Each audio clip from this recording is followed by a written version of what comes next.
Guys, my name is Dimple Sharma and इस वाले lesson में हम नेट के जो फर्स्ट पेपर है टीचिंग एप्टीट्यूड के कुछ क्वेश्चन सॉल्व करेंगे। 50 क्वेश्चन हम देख चुके हैं। नाउ अब हम 51 से स्टार्ट करते हैं। निम्नलिखित में से किस स्थिति में कॉलेज शिक्षक वास्तव में छात्रों के लिए सहायक हो सकता है? कक्षा में श्रुत लेखन करवाए, वह अपने मूल्यांकन में निष्पक्ष रहे, छात्रों को कक्षा में प्रश्न पूछने के लिए प्रोत्साहित करता हो।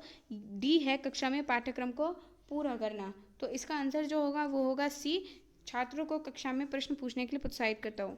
क्वेश्चन नंबर 52, उच्च शिक्षा में अध्यापन का सबसे वांछित परिणाम क्या होता है?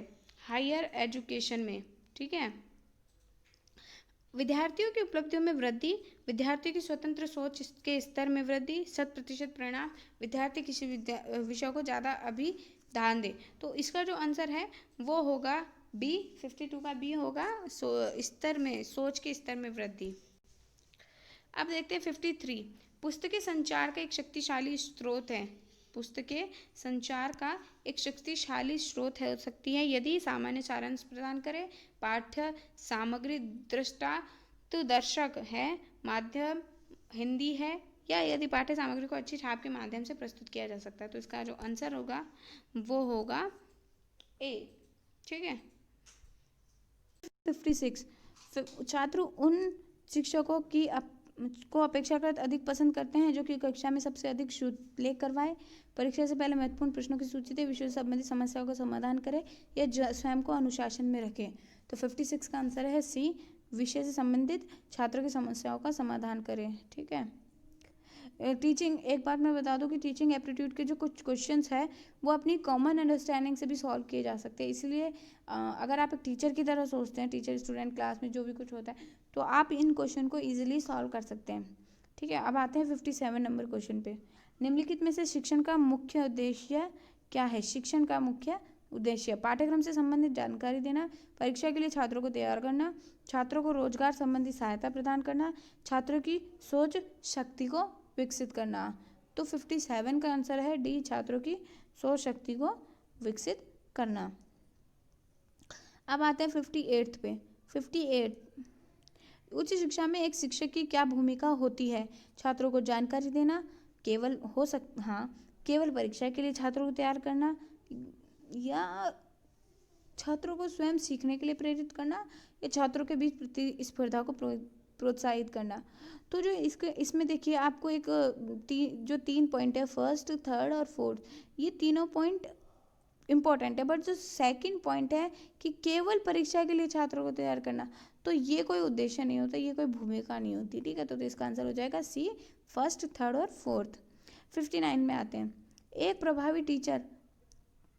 एक प्रभावी शिक्षक जो है सुनिश्चित करता है कि कक्षा में छात्रों में परस्पर सहयोग की भावना उत्पन्न हो, उसे कक्षा में हस्तक्षेप न करना पड़े, छात्रों के बीच प्रतियोगिता हो, स्थिति की मांग के अनुरूप कक्षा में प्रतियोगिता या परस्पर सहयोग की भावना उत्पन्न हो, ठीक है। तो इसका जो आंसर होगा वो होगा ऑप्शन डी। ऑप्शन डी क्यों? क्योंकि जब कक्षा में प्रतियोगिता और सहयोग दोनों चीज़ें होंगी तो वो एक अच्छा विकास होगा बच्चों का, उससे वो आगे बढ़ना भी सीखेंगे और साथ देना भी सीखेंगे, ठीक है। 60 क्वेश्चन पे आते हैं।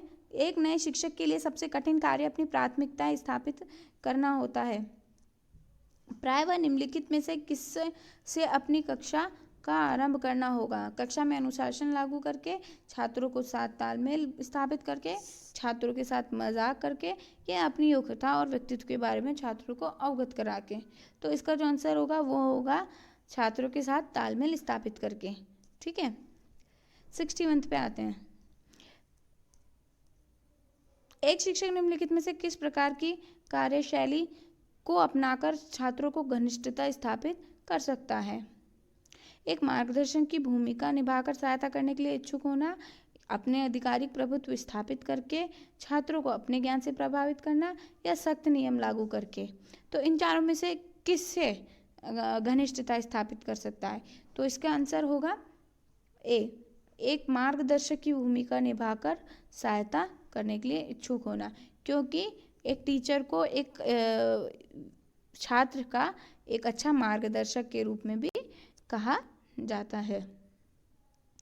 62 देखते हैं, निम्नलिखित में से शिक्षण की गुणवत्ता का आकलन करने के लिए सबसे उपयुक्त विधि कौन सी है? ऑप्शन ए है वार्षिक परीक्षा परिणाम, ऑप्शन बी छात्रों की उपस्थिति, ऑप्शन सी है कक्षा में छात्रों की पारस्परिक विचार विमर्श की गुणवत्ता की जांच, और ऑप्शन डी है कक्षा में छात्रों की चुप्पी। तो इसका जो आंसर है वो होगा सी, कक्षा में छात्रों की पारस्परिक विचार विमर्श की गुणवत्ता की जांच। 63 देखते हैं, निम्नलिखित में से अधिगम के मार्गदर्शन में शिक्षक की भूमिका का न्यूनतम महत्वपूर्ण पहलू क्या है? निजी जीवन में आने वाली बाधाओं को नियंत्रित करने के अंतर्दृष्टि का विकास करना, विद्यार्थी के लिए समुचित प्रदर्शन को दर्शाने के लिए घटकों को निर्धारित करना, प्रोत्साहन और नैतिक समर्थन का प्रावधान करना, सतत नैदानिक और उपचारात्मक सहायता का प्रावधान करना। तो इसका आंसर जो होगा 63 का वो होगा ए, निजी जीवन में आने वाली बाधाओं को नियंत्रित करने के अंतर्दृष्टि का विकास करना। 64, निम्नलिखित में से उच्च शिक्षा में शिक्षक की कौन सी मुख्य भूमिका होनी चाहिए? ठीक है, छात्रों को जानकारी प्रदान करना, छात्रों में स्वयं सीखने की प्रवृत्ति को बढ़ावा देना, छात्रों को बीच स्वस्थ प्रतिस्पर्धा प्रोत्साहित करना, या फिर छात्रों को अपनी निजी समस्याएं हल करने में सहायता प्रदान करना। तो इसका आंसर होगा डी, छात्रों को अपनी निजी समस्याएं हल करने में सहायता प्रदान करना। अब आता है 65 पे, निम्नलिखित गतिविधियों को कक्षा संचार के तार्किक क्रम में क्रमबद्ध कीजिए। ठीक है, तो इसे है ना एक क्रमबद्ध तरीके से एडजस्ट हमें करना है। पहला है किए हुए कार्य का विश्लेषण, दूसरा योजना और तैयारी, तीसरा है सामग्री की प्रस्तुति, और चौथा है संशोधन और सुधार। ठीक है, तो इसमें ध्यान से देखिएगा कि सबसे पहले हम करेंगे योजना और तैयारी। ठीक है, योजना और तैयारी करेंगे पहले नंबर पे। फिर उसके बाद करेंगे हम हमारी जो सामग्री है उसकी प्रस्तुति। ठीक है, फिर उसके बाद हम करेंगे हमारे जो किए हुए कार्य है उसका विश्लेषण, और एंड लास्ट में उसके करेंगे संशोधन और सुधार। तो इसका आंसर हो जाएगा उसके हिसाब से बी। 66 पे आते हैं, निम्नलिखित में से कौन सा कथन प्रभावी शिक्षण को इंगित नहीं करता है? एक शिक्षक उत्साह के साथ सिखाता है, एक शिक्षक अपने छात्रों में त्रुटि ढूंढता है, एक शिक्षक कक्षा नियंत्रण की वनस्पत शिक्षण पर अधिक बल देता है, एक शिक्षक कोर्स पूरा करने के बजाय विषय को समझाने में रुचि रखता है। तो पॉइंट क्या था कि प्रभावी शिक्षण को इंगित नहीं करता। This is the main point, इंगित नहीं करता। अगर यहाँ इंगित करता है तो इसके बहुत सारे ऑप्शन आ जाते हैं। ठीक है, लेकिन क्वेश्चन है इंगित नहीं करता, तो इसका आंसर होगा एक शिक्षक अपने छात्रों में त्रुटि ढूंढता है, यानी कि ऑप्शन नंबर बी।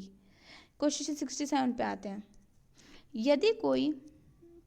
यदि कुछ छात्र परीक्षा में असफल होते हैं तो निम्नलिखित में इसको किस की त्रुटि माननी चाहिए? अगर परीक्षा में असफल, शिक्षक की, प्रधानाचार्य की, स्वयं छात्र की, या इस बात का सामान्यीकरण नहीं किया जा सकता? तो इसका आंसर डी होगा, इसका सामान्यीकरण नहीं किया जा सकता, क्योंकि ऐसा नहीं है सिर्फ कि जो स्टूडेंट है वो खुद की वजह से फेल हो, या फिर केवल टीचर की वजह से ही फेल हो, या फिर केवल स्कूल की वजह से ही फेल हो। ठीक है, तो इस बात का सामान्यीकरण नहीं किया जा सकता। 68 पे आते हैं, एक शिक्षक छात्रों का ध्यान आकर्षित करने में सक्षम नहीं है। ऐसी स्थिति में शिक्षक को कौन सा कदम उठाना चाहिए?